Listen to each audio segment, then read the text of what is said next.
Alright, here's the randomization for the Urban Meyer helmet. It was at break 246. And I believe that was division. We have Luke on top, Luke on bottom. Trevor's in here twice. Andy's in here, Nick, Dylan, and Alfredo.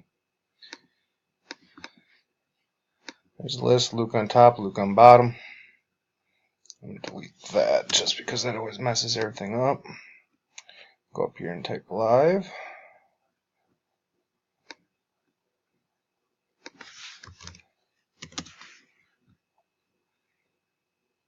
$10.09, $10.08, $10.09 now. Alright, 5 greater on the dice roll. It's $10.09 there. We have 8. Good luck, everyone.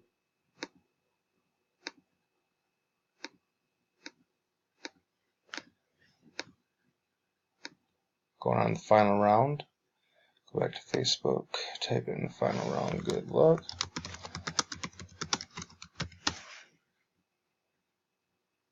$10.09, $10.09.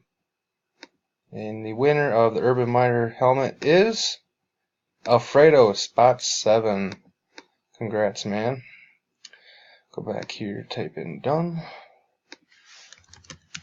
Alfredo, contact Matt and when you pick it up or you ship it out to you. Alright, $10.09, $10.09. Thanks for everybody for playing. Have a good night.